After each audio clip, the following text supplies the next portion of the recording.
I'm Sigve Brekke, the President and CEO of the Telenor Group. And I'm here with my Chief Technology Officer, Ruza, and also our guest today, Kennet Nomeland. Welcome to the third episode of what we call the Telco Tech Talk. And what we try to do in this Telco Tech Talk is to go a little bit deeper into what does the new technology really mean for new ways of thinking about delivering of services in different type of value chain, but also in different types of customers. And today, maybe a little bit to your surprise, we have our guest from the Norwegian Defence. So then let me ask you, Kenneth, and let me start with that question. Why on earth is the Norwegian Defence interested in technology? And you have been quite vocal, actually, on how new technology also changed the way you are thinking about communication. Yes, maybe I should start a bit from where I come from and what we are working with. So I work in Norwegian Defence Materiel Agency, and we do all the procurement. We buy all the systems to the Norwegian Armed Forces. Everything from submarines to F-35, but also the ICT equipment. We run the projects and we run the programs, and we also have responsibility for the technical architecture. Me as a system architect, we try to look into the crystal to see where should we be technologically in 2025 and 2030. So that's more or less where we are. At the moment, I'm working in a ICT renewal program called MIME, where we, from now until 2030, have set off 1 billion euros to modernize the ICT equipment of the Norwegian Armed Forces. In particular, I'm working in a Team 5G, an agile, lean Scrum team, where we shall work with continuous development to take out the best possible 5G solutions, securing 5G for military use. And why you ask me why I'm so interested in 5G, in commercial technology in general, well, let me tell you this, that modern warfare today is won by modern technology. And we can see that from the war now in Ukraine, where the aggressor Russia had probably 10 times more tanks and artillery, but still Ukraine is managed to withstand this aggression because they have new technology. They have the best in satellite technology, satellite communication from SpaceX. They do have satellite surveillance system for intelligence. They do have drones. The drones has become very important and to get situation awareness. And they also have more modern weapons technology. So this is why we really look into new technology. And for me, 5G represents the best technology when it comes also to radio communication. But is it fair to say that there is quite a shift from you basically in the past having your own system, now into you also trying to use commercial systems? That's a big shift. Exactly, it is. So let me just start maybe first with that. If I go for the motivation first, why do we want to use commercial technology? It is related to, for instance, we want to piggyback on the development happening now in this ecosystem. We saw that it used to be the defense industry that was more or less taking lead in the technology until the end of the Cold War, really. But from the 90s, from there, it was the mobile and internet industry, which was taking over the lead, really. So we want to piggyback on this and take part of the enormous development happening there. We also want to, of course, economy of scale. How can we get cheaper equipment? And I would also emphasize for us, it's important with recognizable user interfaces. Remember, our soldiers, they are maybe 19, 20 years old, and what are they used to? So when we today have tactical radios in the army, maybe we have a manual of 300 pages, and you have to read this before you switch on the radio. You have to set the frequency, you have to plan the IP, the broadcast addresses, and crypto keys. But in this guy here, we have used so much time and energy to make the user interfaces easy for us. And much of the complexity is hidden under the hood. The radio planning, the IP planning, the crypto, etc., etc. That's it. And yeah, and also, of course, that it is 5G is also an open global standard, which can make now interoperability so much easier for allied troops and also in our total defense. So to your question, maybe we want to, what was the question? Maybe we want to use more commercial technology. Yes. Do we also, and we have to be fair on that much of the technology we now see, for instance, in 5G, it is very complex. And we have to admit that we don't have all the competence needed to do this. So more or less, my aim is that as far as we can put out areas where others are better than us, then we should do that. But we should focus on our main areas. Ruza, that's quite an invitation to us as a mobile operator. Definitely, yes. And it's quite inspiring to listen how you talk about the technology and the new technology 5G. But as well, it's fair to say, Kent, that you are a pioneer and a front runner in your thinking and the way how you are approaching this problem, and openly inviting for the collaboration in the quite close area, which is defense and the armed forces. And it is a new way of working for us when it comes to the particularly 5G, where we strongly believe that we need to collaborate in order to really learn, deploy, and exploit all the benefits that the 5G technology can bring to our end users, which in this case is yourself. So it's really good to see that you have a strong intent to increase the use of the commercial technology. But what would be as well important to learn and to hear from your side, how do you see that collaboration and co-creation with the telco operator in order to achieve that ambition?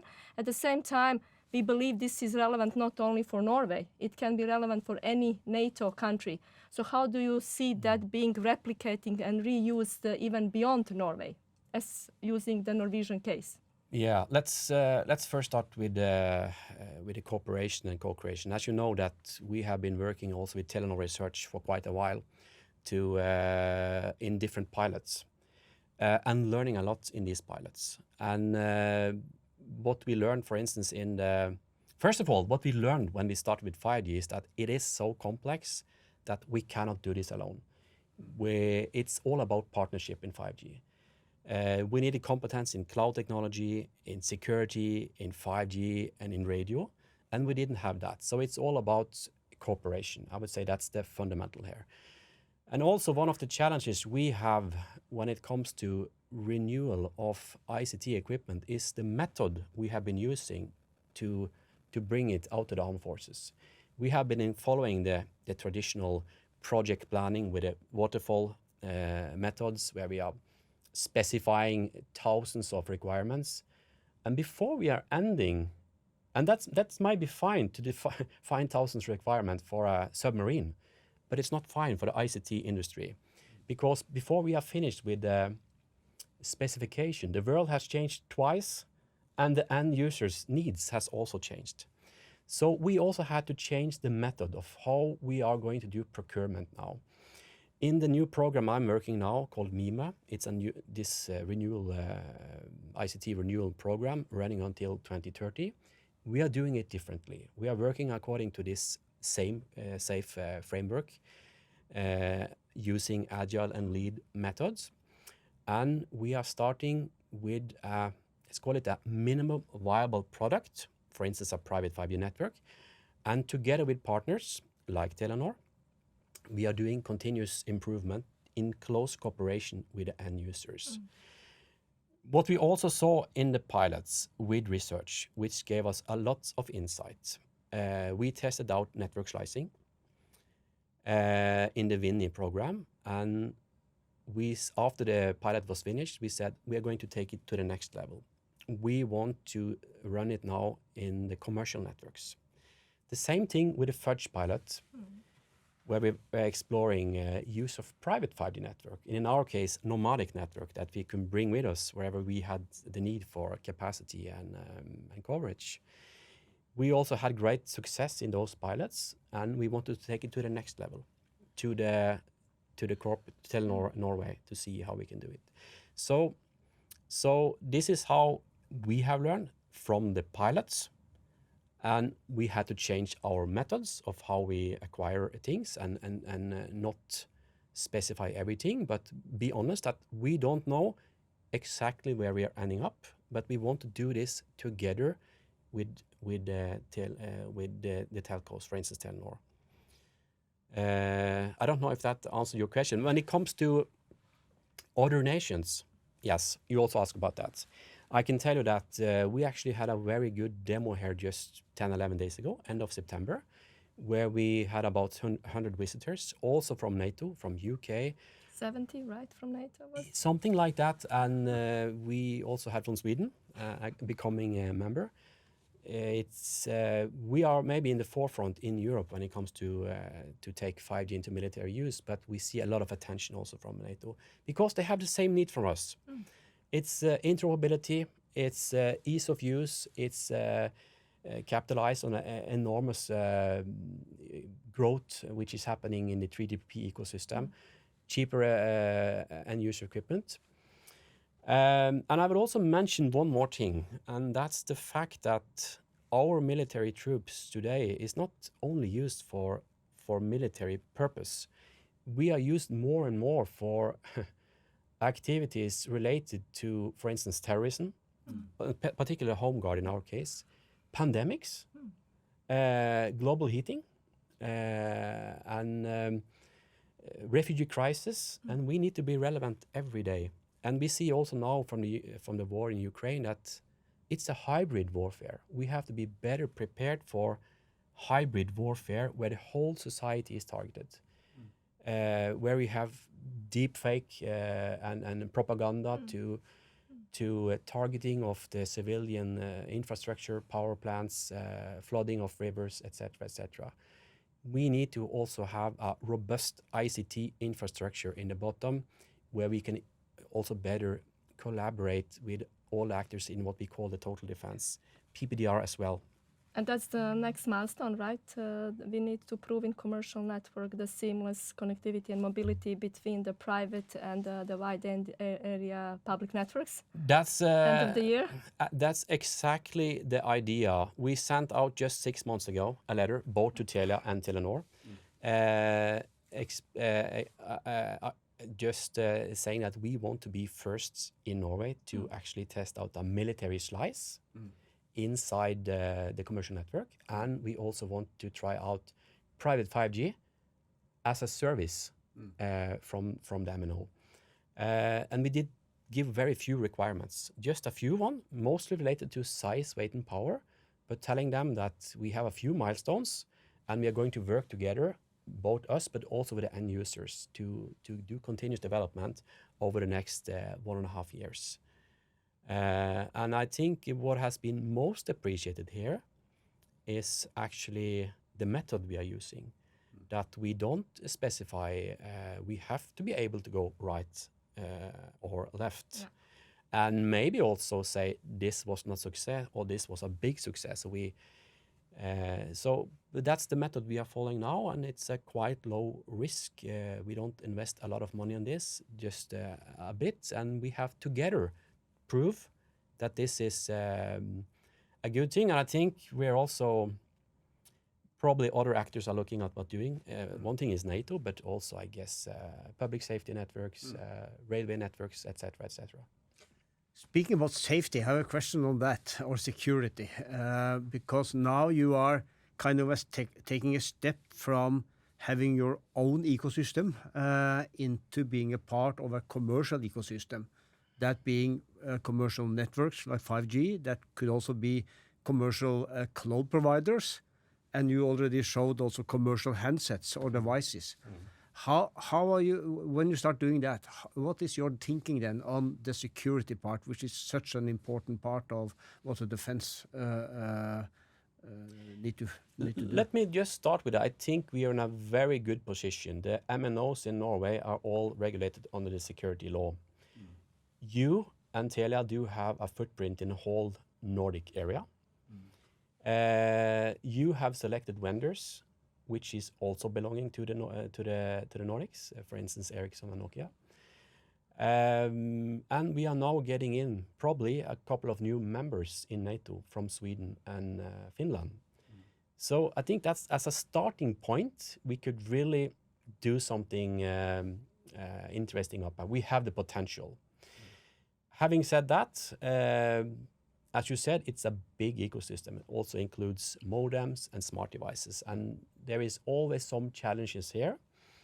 We are already working with different manufacturers to see how we can overcome these hurdles. It's not going to be an easy journey, but we have connection with Nokia and modem producers, and some of the things we also do is that when it comes to very classified information, we also have our own external crypto devices, which can bring us all the way up to NATO secret or to secret level, where we take control of our own confidentiality and integrity. So that's also taking care of that. But if you're going to use off-the-shelf handsets, well, we still have a way to go for classified information, but the solutions will be there. And there is lots of initiative we see now all over the world to take this into use. So we are not alone, even though we are in the forefront there. You mentioned slicing as one of the benefits of 5G. Yeah. Another one, it's low latency. Yes. And then in relation to that, there is also a lot of talk about edge cloud. Exactly. How do you see the latency and the edge cloud as a part of this picture? Well, let me say why I think 5G is particularly interesting for us, except for what I said about the ecosystem and the prices and recognizable user interfaces and open standard. The first one I will mention is the radio interface. When we, from more than 2.3 gigahertz, start with something called massive MIMO, small antennas in the base station, where we can do beamforming. We can send energy in just the direction of where the user is. Well, that gives us two things, or many things, but one of the things is enormous capacity, meaning that we can also do, for instance, uplink streaming from helmet cameras or body cameras, and don't go into congestion as we did maybe in 4G. But also from an electronic warfare perspective, it's more difficult to find us because we just send the energy in the direction we want to, and it's more difficult to take us out. So that was capacity and electronic warfare. When it comes to network slicing, well, where 4G was kind of one size fits all. Yeah, you had these APNs, and you could say that the data traffic was going in this direction, but everybody is still bothered with fake SMS or fake calls, or in our case, fake base stations. In 5G, we can program this away. We can remove those, for us, very tricky things that people can send fake information or fake calls. We can program that away. So that's one of the main benefits, the beamforming, the network slicing, and then comes to the edge. In your case, to get down the low latency, of course, maybe to offer better gaming experience or to offer a better virtual reality experience so I don't get sick. But for us, we are also very much interested in the edge because we can also provide autonomous solutions to the end users. And when we have reached back from an edge or from a private network to the centralized cloud, we can also get richer and better services. So, and there is 1,000 different use cases we can talk about where use of a distributed cloud is interesting for us, but also the autonomy part where we can actually have an edge out in a private network as well and offer services locally in a network. But you tested quite a few use cases there, right? We have, Isolated yes, networks. we all the time, we have 4 of these tactical networks up and running now, and we have tested everything from smart port. During the NATO exercise call response this winter, we just used a private network to guarantee coverage and mobility to very advanced sensors. It was video sensors, drone detection sensors, anti-drone systems, and gunshot detection system. Everything connected via 5G.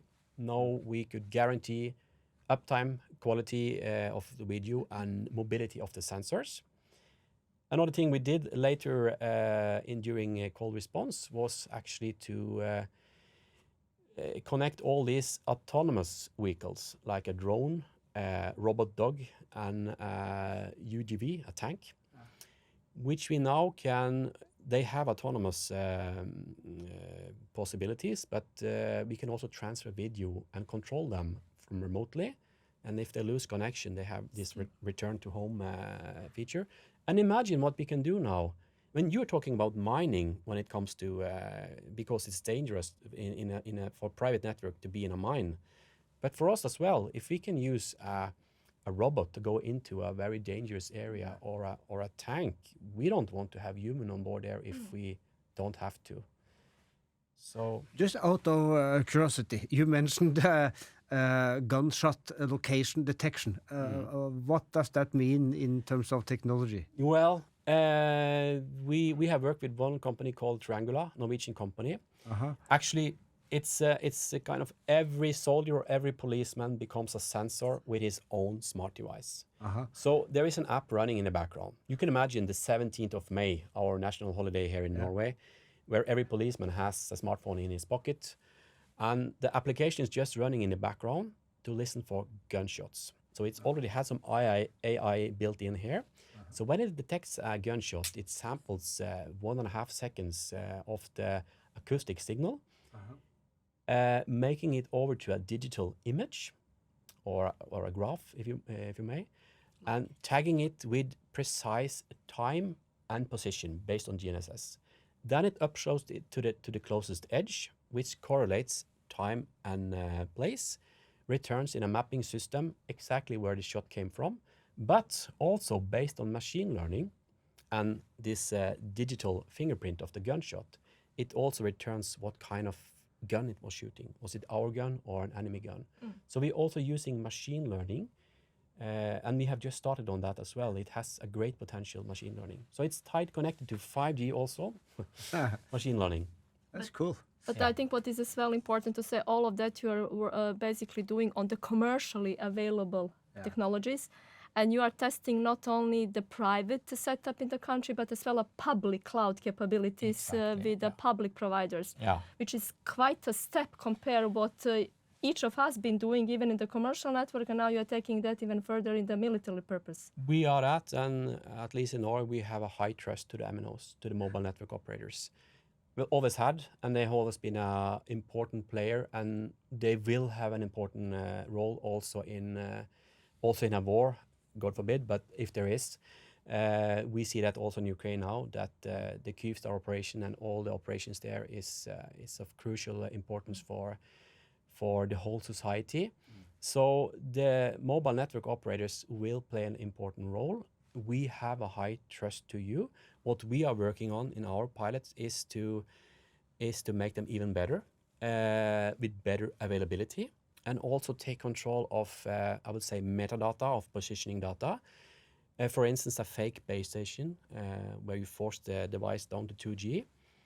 You can also locate and triangulate where your device is. And this is something we are now mitigating and fixing. We can fix it in 5G. So yes, so keyword, trust, partnership, iterative development. I think that's the key word, and it has a great potential. When I'm talking about these use cases here, it's just a tip of an iceberg. Yeah, and that's let's pick on the partnership part, and the joint co-creation and innovation is the key for each of us to achieve our ambition. So maybe some reflection, how is it to collaborate and work with Telenor as a partner, as someone you can innovate together, you can learn from, and you can as well coach and guide what is the best? I have, well, again, back to Telenor Research and the work we did with them, excellent, really, really good. They are really agile. And they're very happy with the collaboration as well. They are. I think it's a win-win. For me, a strategic partnership is a place where we actually don't put money on the table. It's a win-win where we maybe write applications together, we get financing, we are an advanced customer, and I think we are learning from each other. We even publish papers as well together. Going to the commercial part, I also have to say that it's fun at work. The way we work now with Telenor Norway and research, we just gave this 6 months ago this the mission, but it is really a good way of working, low risk, and people have fun at work. And I would say to everybody that it is very difficult to sit behind a desk and specify how the next public safety network should work. I think it's so vital to get out there and do testing and do it together with partners because we have had to change a lot of left and rights as we go. It is difficult. We have had our issues and difficulties, but we find out together. And I must also say, when we work together now with Telenor and Telia, well, we want to have best of breed. We want to learn from both Telenor and Telia. Which is good. We want to win the war. That's the. We want to win you as a customer. Yes, exactly, and we understand that, and we like that. We like competition, we really do, and it should be competition as well. Foster innovation as well. Yes, but we have this. Now we have a program increment every 3 months, where the idea is that every 3 months we have this innovation and demonstration arena, which we now had in end of September, with a lot of customers here. Next one is in December, and already by then we will have an even better product and even actually more people to watch what we have done the last 3 months. So it's very fruitful, low risk, I would say, and a win-win. And I think you want to go the same way anyway. I mean, we are actually not that special because we all have the need for availability, security, utilize centralized cloud, edge computing. I don't think we are special at all, but we are early adapters. Predictability as well. Yes. Well, you are special in the sense that you are a demanding customer. So you are testing us on our ability actually to utilize the technology and 5G in this case to tailor make it to your customer need. Yeah. I have to admit that I was a bit worried in the start that, I mean, you are a locomotive. When I said innovation had gone over to the OTT actors, I was afraid that the MNOs just become a locomotive, building coverage and. But when we gave this 6 months ago this task to Telia and Telenor about we want to work like this, because I was not sure. Are you really going to use the flexibility that 5G gives us? Yeah. But they really took that challenge, and it's really very good to work like this. Yeah. And I hope it also can be an example for you for other industries and verticals. The possibilities now in the technology. And you have the possibility to take over much of the momentum, I would say, from now with private networks and slicing. Well, the time is unfortunately running out, Kenneth. We could have continued this dialogue for much longer, but I think your last comment was actually a good way of ending this, because this is exactly the strategic journey we are on as well. How can we move from not only providing connectivity, but also provide connectivity as a service, and also put something on top of that, such that we can be a part of the next growth wave we see coming with the new technology. So thank you so much, Ken, for coming, and thanks to Ruza as well. And as I said in the beginning, this is the third episode we have in our Telco Tech Talk, and there is more to come. Thanks for watching.